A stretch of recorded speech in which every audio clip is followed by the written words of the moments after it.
Anyway, so Guilty Gear series creator Daisuke Ishiwatari officially confirms Bridget is now transgender. Quote, she self-identifies as a woman. Again, this is from September 14th. Our clip went out on September 16th. Good job. Following a long month of confusion and debate sparked by one of the iconic fighters' Guilty Gear Strive's arcade endings, series creator Daisuke Ishiwatari has officially confirmed that the nun-disguised bounty hunter Bridget has discarded their male origins and now fully identifies as a woman. Skip. On September 14th, Ishiwatari made a special guest appearance on the latest entry of Arc Systems' Guilty Gear Strive Dev Diary, Developer's Backyard, centered on discussing the recently released DLC character. Beginning with a quick rundown of Bridget's history and a brief note by game director Akira Katano on her new mechanics, all of which referred to her with female pronouns, the diary soon turns to Ishiwatari himself, who proceeded to finally offer an official word on the fighter's gender. Quote, we've received many inquiries about Bridget's gender, said the creator, before confirming. Quote, after the events of Bridget's story in arcade mode, she self-identifies as a woman. So as to whether he or she would be the correct pronoun for Bridget, the answer would be she, he added.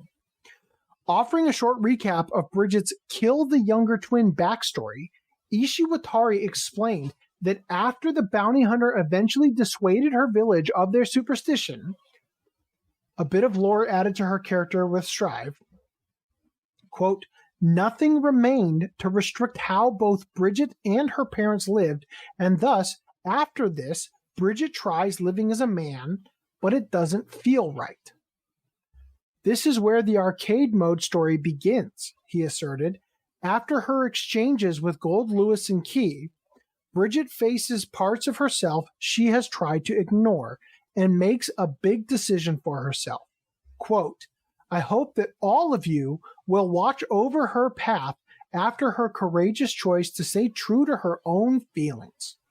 Ishiwatari signed off. In conclusion to their discussion of Bridget, Katano took a moment to address the questions around the canon status of the game's various and difficulty-dependent endings. Quote, this makes no fucking sense. By the way, he informed players, although the difficulty and story dialogue of arcade mode change depending on your match results, this doesn't change the main plot, nor are there alternate endings such as good or bad endings. The same for other characters' arcade stories as well, he clarified. In general, these variations show other aspects of the characters. Notably, Bridget's new identity marks a stark turning point in their history, as up until this moment, the fighter has always been considered to be a boy, both in-game and by Ishiwatari himself. During an appearance at Anime Expo in 2009, Ishiwatari was asked by a fan for insight into his design process for Bridget, to which the creator explained that, quote, a lot of fighting games already had a cute character, so we wanted to do something unconventional. That's why we have a cute character that's a guy. You can watch the clip. It's like 2 minutes long now. Ishiwatari would later add in a follow-up interview given at the University of California, Los Angeles, that, quote, while I was creating the characters in Guilty Gear, I had a spot for a cute character. I thought it would be too boring if the character was just cute, so I thought it would be interesting to make the character a guy. Anyway, that is the statement they made. And if you ask me, I will tell you, I think it's very likely that they got a bunch of emails and they got more based on population density, emails from the West, applauding and parading than people who were like, what the fuck is this shit with the Otoga? Why are the Westerners saying this shit?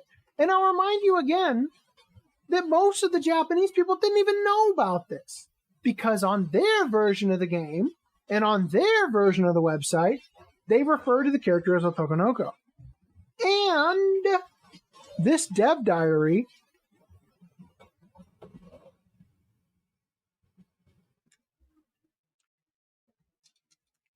is written in the English version. I don't know if there's a Japanese version. The guy doesn't speak English, at least not in the 2009 video. He needed a translator. So I don't know. It would be interesting to learn that the Japanese one says something completely different. I don't know. But it very much feels to me like they're trying to play both sides of the same coin. So make of that what you will. Now let's find out what the Japanese thought. The Japanese Guilty Gear fans shocked over Bridget losing Otokonoko status. Now that the developers of Guilty Gear have officially confirmed their stance on Bridget's gender identity as transgender woman, longtime fans of the series in Japan shared their reactions on the matter, and a great deal have responded negatively. Gasp! You're telling me that you fuck with a person's fetish and they don't say, thank you, may I have another? Gasp! Before Arc System's work made it official, Japanese fans shuddered at the thought of Bridget being made into a female. Still, unfortunately, the developers predictably succumbed to the pressures of political correctness from the West, according to some, and made the change to their convenience. Japanese internet denizens commented after learning about their favorite trap losing the Otokonoko label. So we can no longer call Bridget Tan Otokonoko? So we can no longer treat Bridget as an Otokonoko, just another female? This is the world we live in. Being transgender means no longer strictly Otokonoko, and this might sound like futile resistance, but if we simply stereotype as trans, then it makes the parts that were positively masculine in the past feel quite uncomfortable. Well, minor details aside, at least Bridget Chan is cute. I personally wanted to see Bridget remain an Otokonoko. Calling Bridget Otokonoko means you'll now get the death penalty for misgendering. If you're releasing a doujin for Bridget, then you can no longer use the Otokonoko genre, but the NL genre, which basically means straight, hetero, normal. I don't remember what it stands for. I looked it up earlier. They can't draw him with a dick anymore? So BL is boys love, NL is male female. Right. Otherwise, it's misgendering. No, it's a girl dick now. You don't understand, Putnam. Oh, sorry. I used to like Bridget as an Otokonoko Shota, but now that the transgender label has been placed, I feel like it suddenly doesn't matter anymore. Again, the fetish evaporates into thin air as soon as it's not. It's the thing about fetishes for people is that, like, oh, it's so fucking wrong to beat off to this little boy in girls' clothes. And then as soon as that character reaches 18, no, as soon as you change it, right, then all of a sudden the spark is gone. Huh? Bridget is no longer Otokonoko? This is for sure going to be a pain in the ass later. Just leave it ambiguous. Bridget no longer being Otokonoko is just a convenience for the developers. Still cute, but immediately lost all charm as a character. God damn it, I don't care anymore. The character changed with the flow of time, eh? Yep, discrimination to Otokonoko. We're going to have to start a new, this is going to, well, we already have it with that one, so I turned my best friend into a girl or whatever from Seven Seas, where they tried to turn it into some trans story and then backpedaled. But this is the ginger genocide, but Otokonokos, right? So they gave into political correctness. Feels kind of gross saying her, LOL. He wasn't that kind of character. Why bother putting him in if you're going to be like that, idiots? Basically, Bridget is now the same as Kaba-chan. Don't know who that is. Nothing we can do now that Guilty Gear has gone mainstream overseas. As if I fucking care. I'm still calling him Otokonoko. Seriously, shut the fuck up about gender identity of a 2D character. Why are you even talking about a drawing like that, huh? Get your hand out of my pants. That's for me to touch. They couldn't even say that would let the users decide for themselves. The foreigners probably wouldn't shut up about it. This is all political correctness' fault. I quit Guilty Gear.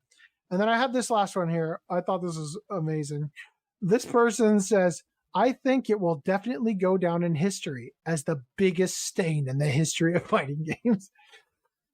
So yeah, the Japanese are pretty pissed. And then we've got this one I already showed you guys.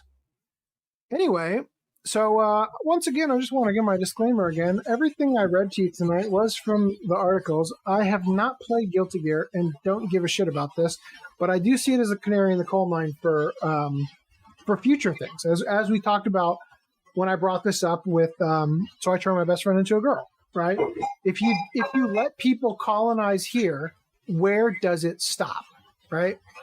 So, and I was also thinking, with the Little Mermaid coming out, which is another thing I actually don't give a shit about, but I was thinking about the concept of this whole thing about making Wesker black, or they made Jill black in Resident Evil Welcome to Raccoon City. They made Leon Mexican, right? And it's not just, the race swapping, but like in Sandman. Have we talked about Sandman on podcasts? I don't think we have, right? No. Well, I've been watching Sandman on Netflix, and it's pretty fucking hard to get through. But the ideas seem like they could be so fucking good, and the execution, unfortunately, is just not quite there for most episodes. But I got to an episode where he talks about he needs to meet up with an exorcist named Joanna Constantine, right? And he mentions that he once knew a Constantine, and you're thinking of Constantine from fucking like Roman history, right? And then it turns out this character's meh at best, but then you realize that this is a fucking DC comic, and that's supposed to be John Constantine, the character that Keanu Reeves played in the movie Constantine that fucking battled demons and shit. Like, God damn it, you've robbed me of that. When you take a character that people have spent time and feel close to and everything, is it destroys the everything you felt everything you built. And this is what's going on with Bridget here, right? Look, people were quick, the snobs were quick to dismiss they were quick to dismiss the criticism of people who did not appreciate the final episode of Game of Thrones. Like, you just weren't paying attention. You didn't see it coming, what was going to happen with Daenerys Targaryen. You just weren't paying attention. Watch the show again. You'll see the clues. It's like, yeah, the fucking clues were there. We know she's got the Mad King in her. No fucking duh. But the point is that you rushed it. And at the very end, you just kind of... She behaves in a manner that betrays the history of that character. You did not give the audience enough clues that she could snap just because the fucking bells start ringing. And it's unearned. With Bridget, it's the same thing. The entire history of the character is Bridget being forced by his parents and the society of his village to be raised as a girl, and battling that and saying, fuck you, no. I am going to be a man. I was born a man. I am not ashamed to be a man. I am going to act as manly as I fucking can, even when I look like an adult doing it because I'm dainty. And they throw that away.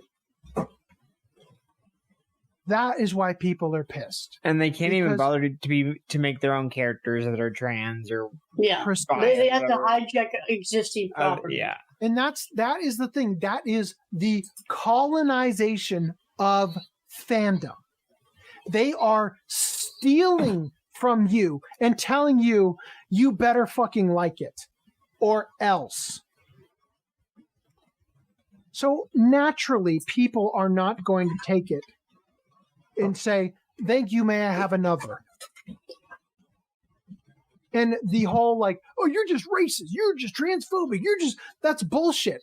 Thrown out there specifically, it's sophistry at its finest.